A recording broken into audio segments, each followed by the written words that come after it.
bom dia, ou boa tarde, boa noite, se você vai assistir a edição do Protagonistas em qualquer hora, em qualquer lugar do seu dia, e não ao vivo aqui conosco hoje. Mais uma quinta-feira, mais um momento aí onde a gente vai aprender mais um pouquinho e assumir, então, o protagonismo da nossa história. O assunto hoje, eu amei o tema, a gente até conversou um pouquinho aqui nos bastidores, ver se mudava, mas aí a gente resolveu deixar e chamar você para conversar e a gente entender um pouquinho qual é a mãe que os nossos filhos merecem. Legal, né? Eu gostei, já estou aqui a postos, combinei com o Daniel, né, Daniel? Não me faça essa pergunta ao vivo que eu não posso responder, mas ele vai traçar, ele vai contar um pouquinho, né? Vai trazer aí talvez a história dele, como isso mudou a vida dele, e a gente vai entender que por que a gente escolheu a palavra mãe? Porque pode ser qualquer um, né, Daniel? Não é a mãe especificamente, mas a figura de um tutor, daquele que é o cuidador, daquele que é a quem a gente olha e modela, quem nos cuida ali naquele, né, na nossa formação principal ali na primeira infância. É isso, Daniel? Exatamente. Comigo, por exemplo, a pergunta foi qual é o pai que a sua filha merece, né? E foi a pergunta mais transformadora da minha vida. Mais transformadora. Foi o que explodiu a mente e fez eu tomar um rumo diferente para minha vida mesmo. Você sabe que depois que me fizeram essa pergunta, foi um dos meus mentores que fez essa pergunta, e eu me enrolei inteirinho para responder, por isso que eu não vou te perguntar aqui. Porque eu passei muito tempo mesmo até compreender. Porque o que a gente faz normalmente, né? Você pensa assim, bom, eu tenho algumas obrigações como pai, como mãe, como tutor, então eu tenho que dar o sustento, eu tenho que dar a educação, né? Tenho que trazer uma série de princípios, de valores para os meus filhos. Tem muita gente que fala assim, desde que meu filho nasceu, minha vida é para ele, faço tudo para ele ou para ela, né? E aí eu fui nesse caminho, e ele me dizia assim, não, imagina, não tem nada a ver com isso, não tem nada a ver com isso. E quando eu cheguei na resposta, foi isso. Para você ter uma ideia, Lilian, eu saí desse encontro, eu entrei no meu carro e eu pensei assim, eu não tenho condição de dirigir, eu preciso ficar um tempo aqui que se eu sair eu vou bater o carro. Nossa. Porque foi tanta ficha caindo, né? Então, sabe uma forma que ajuda a gente a entender isso? É você inverter e pensar com relação aos seus pais. Quem tem os pais vivos, começa a imaginar e pensar o que você quer para eles, né? O que você quer para o seu pai, para sua mãe? Você quer ter um pai e uma mãe, você espera deles, né, que eles te sustentem, que eles te mandem para fazer um mochilão na Europa, né, para fazer um intercâmbio. A gente não espera disso, né? Não espera isso. A única coisa que a gente quer para o nosso pai e para a sua mãe é que eles sejam felizes. Porque aquela felicidade deles completa a gente. E os nossos filhos, né? Para quem tem filhos, ou se você tem essa posição, a única coisa que eles querem é ver o pai e a mãe felizes. Só isso. E quando você abre mão da sua vida, abre mão das suas escolhas, daquilo que você ama para dedicar a vida ao seu filho, você está trazendo dois problemas ali. Primeiro que ele vai modelar isso. E no futuro ele vai abrir mão da vida dele. Pode ser que seja pelo marido ou pela esposa, ou por um filho ou por uma filha, ou pelo trabalho. Ele vai abrir mão. E a segunda coisa é que você não completa, né, com aquele vazio de que você não está realizando aquilo que te deixa feliz, vai transmitir isso para a criança também.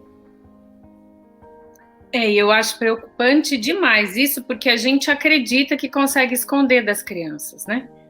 E a gente não consegue.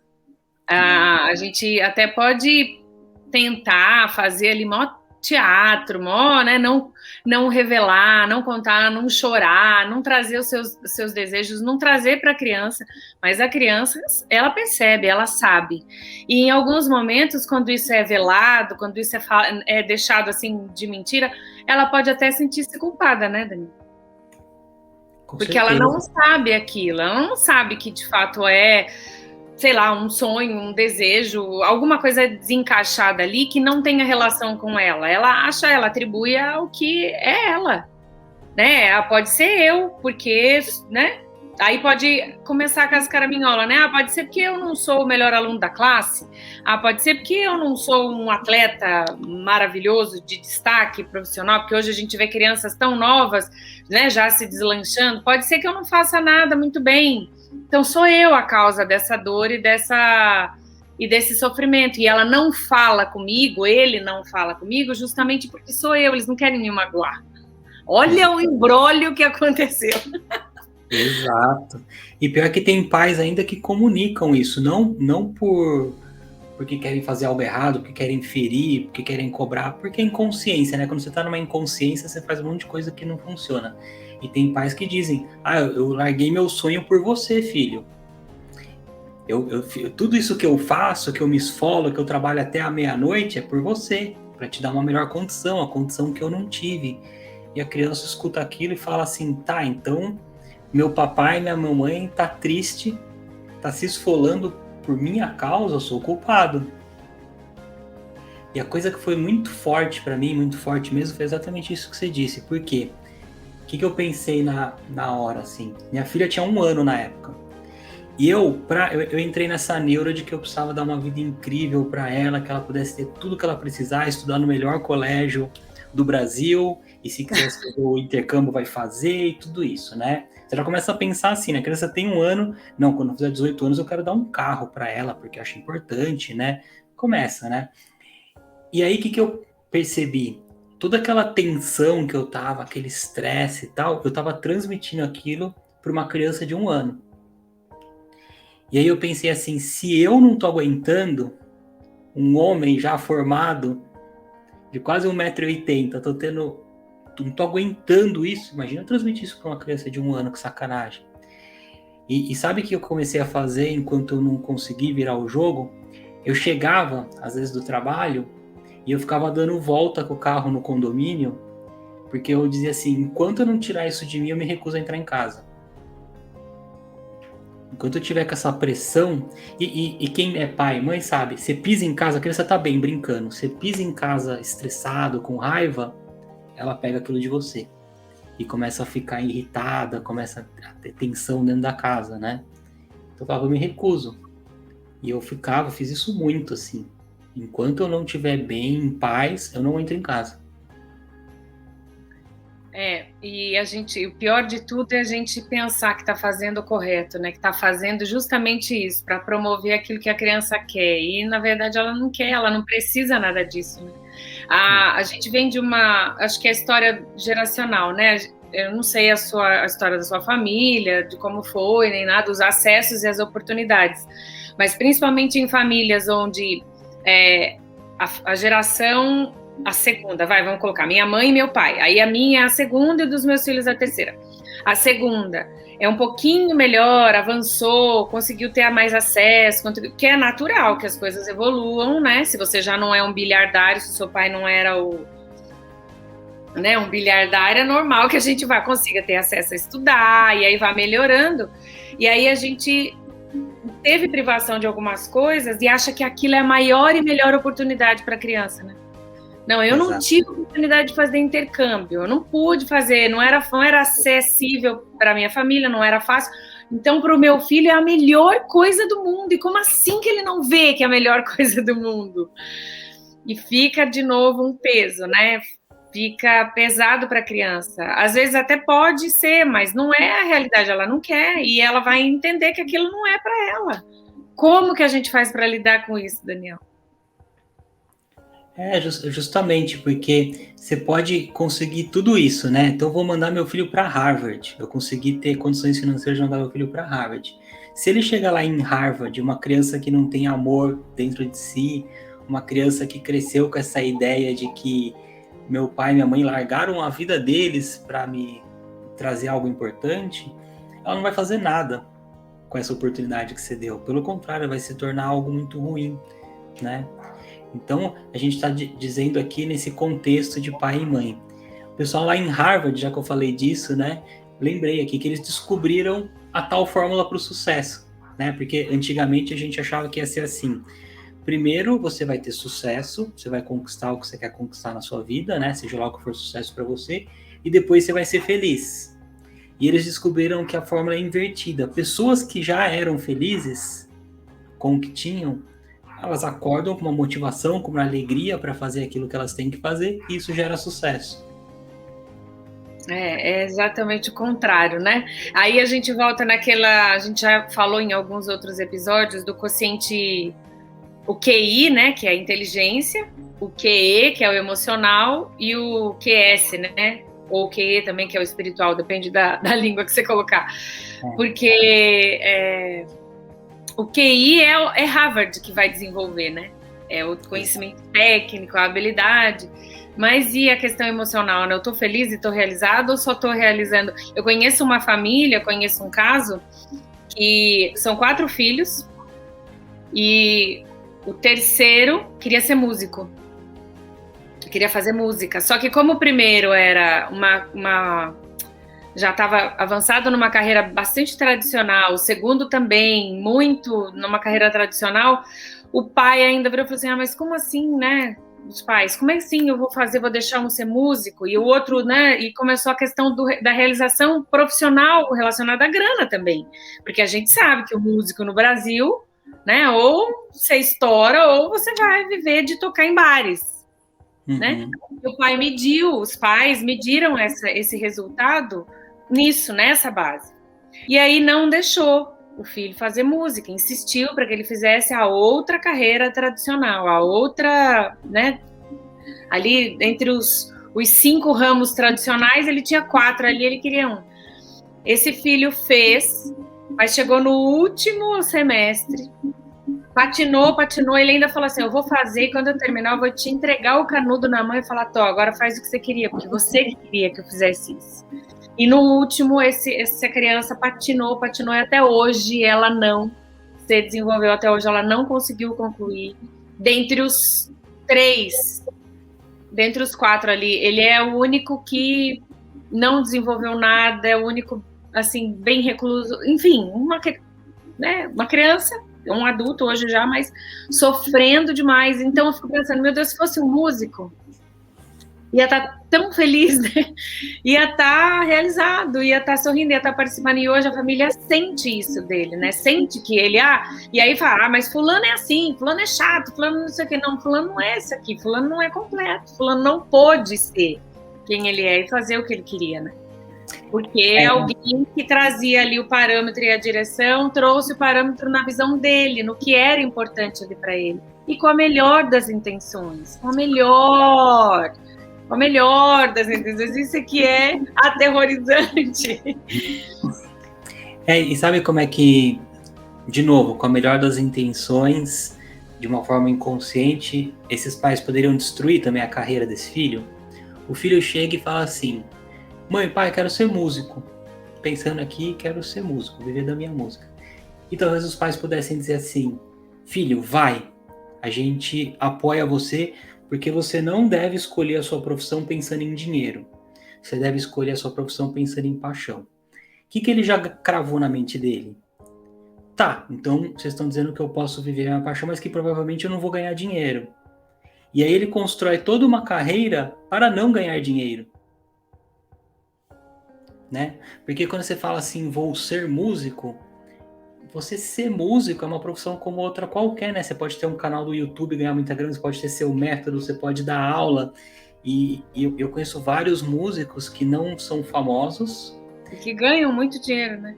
Ganha muito bem. Ganha como a todas as outras profissões, né? Isso. Só que tem um pouco isso também, dessa coisa assim, vai fazer a sua carreira de paixão. Eu escutei um pouco isso. Porque você não tem que pensar em dinheiro, você tem que pensar naquilo que você ama. O nosso cérebro já codifica isso e fala, então tá bom, lá vou eu fazer o que eu amo para não ganhar dinheiro. E aí você tem uma série de decisões ao longo da sua vida para validar a sua crença, né? Olha, Daniel, uma vez eu tive acesso, eu me formei ali num curso, na oficina Universidade da Família, eles têm vários cursos que falam sobre esse ambiente familiar e tem um que chama Paz para Toda a Vida, que fala da criação de filhos, né? E fala, inclusive, na questão espiritual, é criar filhos com base naquilo que Deus diz sobre família, filhos, nanana. E eu vi aquele material em um momento, assim, fui estudando um pouquinho mais profundo, eu falei assim, cara, se a gente soubesse disso antes, a gente não teria tido filho. Porque é uma responsabilidade, né? Dá vontade de chegar para Deus, né? Falar assim, oh, Deus, vem cá, o senhor estava consciente de que o senhor fez isso? O senhor me entregou o seu próprio filho. Não, o senhor não estava muito bem das ideias, não. Porque pensa, não é muito complicado, mas a gente tornou complicado, então, vamos usar aqui o que a gente tem falado, né? Eu tenho aprendido com o Daniel, a gente está tornando muito complicado, porque, então, faz a carreira de músico, porque você tem que viver mesmo da sua arte, da sua paixão, não se preocupe com dinheiro. Pum! Condenou o cara, condenou o filho a não ser um músico bem-sucedido e a não ser muito bem pago pela especialidade e o artista que ele é. Gente do céu, socorro, Jesus. Qual que eu acredito que é a solução, né? Você me fez essa pergunta, eu não vou fugir dela. Sim. Então vamos pensar, né? Harvard diz que para você ter sucesso, conquistar o que você quiser conquistar, você tem que ser feliz. Aqui a gente está dizendo que a única coisa que seus filhos precisam para se desenvolver e conquistar tudo aquilo que eles quiserem por conta deles, né? Não porque você deu, é você também tendo essa felicidade. Então, o que te faz feliz? Né? O que te faz feliz? Então você pode olhar isso de algumas formas. Vamos olhar para aquilo que você disse do QS, né? Da inteligência espiritual. Uhum. Os estudos de QS, de inteligência espiritual, então o que é você ter uma inteligência espiritual alta, né? É você, de alguma forma, confiar, acreditar que existe uma energia que está regendo tudo que acontece aqui na Terra. Tem gente que chama de Deus, tem gente que chama de universo, das leis da natureza, de uma série de coisas, mas você acredita, né, que existe essa energia superior que está comandando tudo que acontece aqui na Terra. E isso te traz acredita e confia, né? Não adianta acredita em Deus, mas nunca está confiando nele, está sempre reclamando da vida. Acredita e confia. Isso te traz uma paz para você tocar a sua vida que faz com que você fique feliz. Ao ponto de, se seu filho de repente chegar e fizer uma pergunta como essa, né? Mãe, pai, tô querendo viver de música. Aí você pode, preciso dar uma resposta aqui brilhante, incrível. Como é que eu não vou, né, trazer uma crença e tal? Então, você chegar pro seu filho e falar assim, filho, é isso que você sente? Que vai te fazer feliz? É isso que eu sinto. Poxa, você vai ter todo o meu apoio. O que você acha, mãe e pai? Você acha que eu vou conseguir ganhar dinheiro com música? Se é isso que está no seu coração, não tem como você não ganhar dinheiro com música. É certo que isso vai acontecer e vai acontecer na hora certa. Tá tudo bem. Mas será que eu vou conseguir isso ano que vem? Aí que entra a confiança, né? Confiança em Deus ou algo maior. Vai acontecer na hora certa. Você precisa fazer a sua parte. Entrar em ação. Quando for tocar, toca com a sua alma. E vai acontecer na hora certa. Pronto, a gente fica às vezes estudando um discurso para passar para os filhos, que esteja com todas as vírgulas. E na verdade é só validar isso, né? Você está sentindo? Tô sentindo. Então vai. E de novo, aquela máxima, né? Geralmente ligada à área sexual, né? Quando as crianças estão começando a descobrir a sexualidade e o sexo em si, a instrução é responda só o que a criança perguntou, não queira elocubrar e falar mais coisas, dizer mais coisas. Então, se um filho vem e fala, eu quero ser músico, o que vocês acham? Nossa, que legal, tenho certeza de te apoio, nossa, vai ser sensacional, não sei o quê. Pronto. Se ele perguntar mais alguma coisa, apoie nesse sentido, né? Não, mas você acha que eu vou ganhar dinheiro? Então, se for o que você quer, você vai fazer com toda a paixão, é o caminho natural, ponto. Não fala mais, né? Não fala mais nada, só fala aquilo. Porque é quando a gente começa a complicar, né? A gente começa, você falou, a pensar e encontrar esses discursos maiores, acho que para ficar bonito. Eu tenho o meu filho mais velho, tem 24 anos hoje, ele está finalizando a faculdade de engenharia. E quando ele era pequenininho, eu sou advogada de formação, eu nem tinha Maria Eduarda ainda, minha caçula. Ele perguntou para mim, mãe, o que você quer que eu seja quando eu crescer? E aí eu falei, eu quero que você seja feliz. Eu lembro disso até hoje. Aí ele falou assim, não, mãe, me fala uma coisa, o que você quer que eu seja? Eu falei, não, você vai crescer, vim todo com um discurso, né? Você vai experimentar algumas coisas. Perdão, eu acho que ele tinha 7 anos, por aí.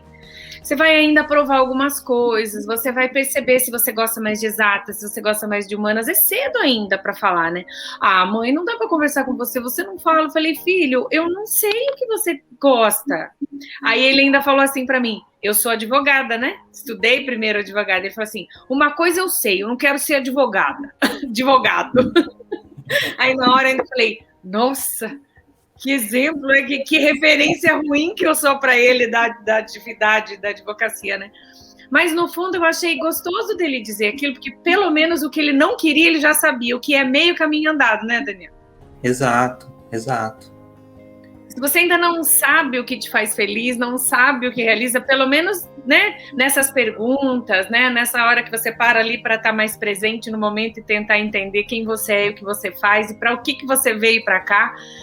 Se o que vem é o que você não gosta, o que você não quer, já é um caminho, meio caminho, metade do caminho, porque já é naquele caminho bifurcado ali, onde fazer as escolhas, você já sabe que aqui não é. Então eu caminho desse lado e talvez uma outra escolha surja ali na frente, um outro momento de escolher ali na frente. Faz sentido, Dani?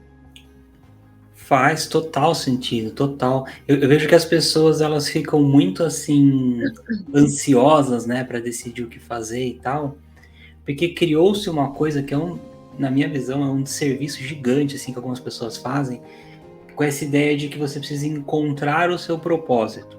Sim, a gente já falou disso e é verdade, concordo com você.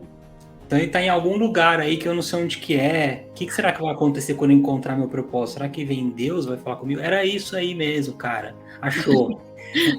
Como é que... E dá uma tensão isso, eu vivi isso há muito tempo, né? Nossa, será que eu estou vivendo o meu propósito? Será que não? Será que o meu propósito, de repente, é ser engenheiro, é ser músico, é ser advogado? Nossa, que viagem isso, né? Não tem nada a ver com isso. Um dos caras que eu conheço que melhor fala sobre propósito é o Napoleão Hill, né? E o Napoleão Hill, ele fala assim, propósito definido. É muito importante que você tenha um propósito claro e definido, né? Por que a gente chama de propósito definido? Porque é você quem define. Uhum. Então você define assim, eu quero fazer engenharia, incrível. Mas será que foi isso que Deus pensou para mim? Deus está preocupado com questões maiores que essa. Ele é engenharia, bora lá fazer engenharia. Mas quando você for fazer, quando você for exercer e tal, seja uma pessoa honesta. Sim. Seja uma pessoa verdadeira, uma pessoa que consegue enxergar o próximo como a si mesmo e todos aqueles ensinamentos incríveis. Né? Isso sim está dentro do seu propósito do que você veio fazer aqui. Crescer, evoluir, também está dentro desse propósito. Na hora que você tiver que agir, haja pelo amor, né? Tá na bifurcação, deu dúvida, só faz essa pergunta, o que o amor faria aqui? Que é a mesma pergunta que Jesus faria aqui, talvez. E aí a coisa fica mais simples, mais fluida, mais tranquila. Porque às vezes a gente quer uma resposta muito exata, assim, não sei se existe isso, né? Até porque a gente está sempre certo, né? Para aqueles 5 próximos minutos, a gente está sempre certo. Aquilo é uma verdade, e aí a gente vive preso, né? Não posso nem pensar na possibilidade. Eu lembro os meus dois, aqui, o Léo e o Bruno, em épocas de vestibular. Eu acho tão cedo você determinar, 17, 18 anos, escolher e dizer, não, eu vou fazer isso e vou viver isso o resto da minha vida, né? Vou fazer essa formação e vou ter que fazer isso o resto da minha vida. Isso vira um peso, é mais ou menos a questão do propósito, né? Hoje, ainda, a gente vê uma movimentação maior dessa questão de começou nessa área, mas migrei, fui conhecendo, fui entendendo, fui mudando e estando sempre certo. Não é que lá atrás não deu certo. Deu certo. Para aqueles 5 minutos. Para aquele momento ali deu certo. E é o caminho que foi me levando. E o que eu construí nesse caminho todo, né? E o que eu, como mãe, como pai, como tia, que estou inspirando sobrinhos, como inspirando filhos de amigos, se de repente você não tem filhos ainda ou não tem sobrinhos, você tem alguma amiga que tem filho, as crianças, a geração está olhando para a gente, né? A geração que veio depois está olhando e se espelhando de alguma forma em nós. E o que eles estão vendo? Ontem conversei com a minha filha também, peguei ela falando umas coisas ali, eu disse para ela, né? O desejo era que você olhasse, se inspirasse, mas que a gente tenha realizado coisas para inspirar você. E inspirar justamente nessa liberdade de você se olhar, ver valor no seu sentimento, ver valor naquilo que você está sentindo agora, né? Tá tudo bem, tá tudo ótimo, é bom, nós somos gratos, tudo, mas tá ruim agora, nesse momento, então vamos acolher esse sentimento, vamos ver de onde ele vem e vamos tentar entender, mas tirar o peso. Tem o livro, a gente já conversou outro dia, O Cavaleiro Preso na Armadura. A Brené Brown fala isso também, acho que no último capítulo da Coragem de Ser Imperfeito, que ela fala dos filhos, e ela fala que nós precisamos tirar essa armadura, tanto a do cavaleiro e tanto a da perfeição, para que os nossos filhos nem precisem vesti-la. Eu acho sensacional, acho poético, gosto. Eu acho lindo, porque é verdade, né? Se eu sou uma mulher livre, se eu já estou mais tranquila buscando isso, pelo menos ela vê uma busca para isso, inspira de uma forma ela viver desse jeito também. Exato. Hoje aconteceu uma coisa bem legal. Há uns 15 dias atrás, talvez, meu pai chegou para mim e falou assim: quando as pessoas me perguntam o que você faz, eu não sei o que responder. O que você faz? Aí eu falei, também não sei, não faço a menor ideia de como responder isso. Aí minha mãe falou assim, ué, mas você não é Master Coach? Eu falei, não, eu fiz formação até o Master Coach, mas não sou isso, sou muito mais do que isso, do que um Master Coach. Mas o negócio do PNL, não, mas o PNL é uma coisa que eu estudei também, mas eu não sou isso. Mas você não faz consultoria para a empresa? Faço. Eu faço consultoria para a empresa. Você não tem seu curso lá? Como é que chama? Não é treinamento de desenvolvimento humano? Tenho também. Fala que eu faço isso, mas não tem uma etiqueta, né? Sim. E aí, o que aconteceu legal? A minha filha, a Letícia, ela tem 5 anos. E eles estão aprendendo sobre profissões. Uhum. E aí eu gravei um vídeo lá para a escolinha falando sobre isso. E eu falei justamente isso. Primeiro que quando você escolher uma profissão, não precisa ser para sempre, porque eu já tive um monte. E se você, por acaso, não gostar daquilo, você troca. E tá tudo bem. E você não precisa nem se preocupar com o nome e tal, eu gravei. E aí hoje eu cheguei na escolinha, uma amiguinha dela de 5 anos falou, tio, eu vi seu vídeo. Eu falei, que legal. Tirar essa pressão, né? Filho, você tá sentindo agora que é isso? Vai lá. E se não der certo? Não tem como não dar certo. Só que às vezes o dar certo, isso com certeza vai acontecer, vai dar certo, é você trocar de profissão. E tá tudo bem. Você vai trazer uma baita de uma experiência, né? Não tem aquele vídeo do Steve Jobs, né? Aquele discurso dele em Stanford, ficou super famoso, que ele fala de ligar os pontos. Uhum. E ele, deixou a faculdade, foi meditar, fez um monte de coisa, e teve um momento lá que ele sentiu, que ele era muito do sentir, que ele tinha que fazer um curso de caligrafia. E ele foi fazer. Não sei lá porquê, tô sentindo que eu devo fazer esse curso. Foi fazer. E ele diz que todo o design dos computadores da Apple, do que veio depois, telefone e tal, iPod e tudo isso, veio desse curso dele. Dessa paixão que ele adquiriu pelas formas e tudo mais. E ele falou, mais pro final da vida, você vai começar a ligar os pontos e perceber o que você fez cada coisa. Mas ele naquele momento sentiu fazer um curso de caligrafia. Então você imagina uma pessoa largando a faculdade no meio para fazer um curso de caligrafia. É um maluco, né? Sim. Só que meio que funcionou para ele nesse sentido, né? Nesse sentido funcionou. E aí a gente pode dizer assim, mas foi para ele, olha o que ele desenvolveu. Então, porque quantos outros não fizeram isso, não largaram, e nunca vai fazer sentido, a gente nunca vai saber se de fato foi só pro Steve Jobs que fez isso. E outra coisa, o que é sucesso para você? O cara é um sucesso, o cara foi um sucesso, colocou aí algo que vai perdurar para sempre, virou um ícone, né? Não é um produto, é uma filosofia, a questão da empresa dele, ok. Mas existem outras pessoas que também fizeram isso e com resultados de proporções menores, mas a plenitude está ali, estabelecida para aquele cara, para aquela pessoa. Você não precisa ser um Steve Jobs e o resultado ser um Steve Jobs só para ter resultado. Perfeito. É o seu, esse foi o dele, né? Então a gente, de novo, está querendo colocar mais elementos onde é mais simples, né? E onde é mais tranquilo.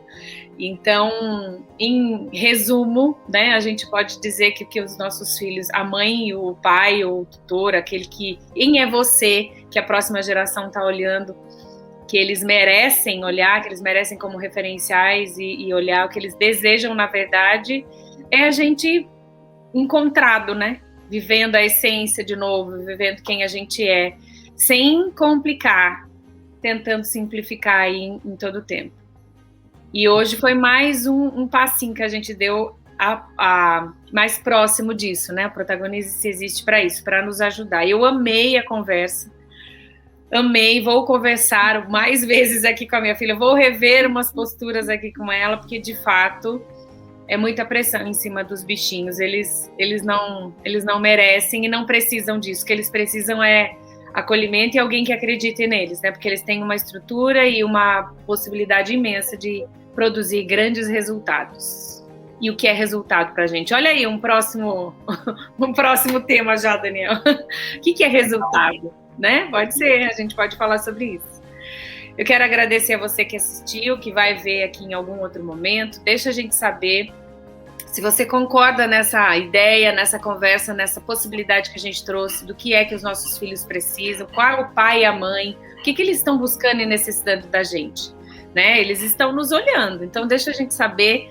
Daniel Brugin, tá ali o @ dele nas redes sociais, Lilian Vieira aqui, você pode nos encontrar em qualquer dos canais, escrever o seu comentário, mandar um direct lá ou aqui no Instagram, que a gente vai conversar com você. Tá bom? Daniel, obrigada mais uma vez. Quinta-feira que vem, em ponto, que hoje a gente cravou. Em ponto, a gente vai estar aqui mais um Protagonize-se. Eu espero você.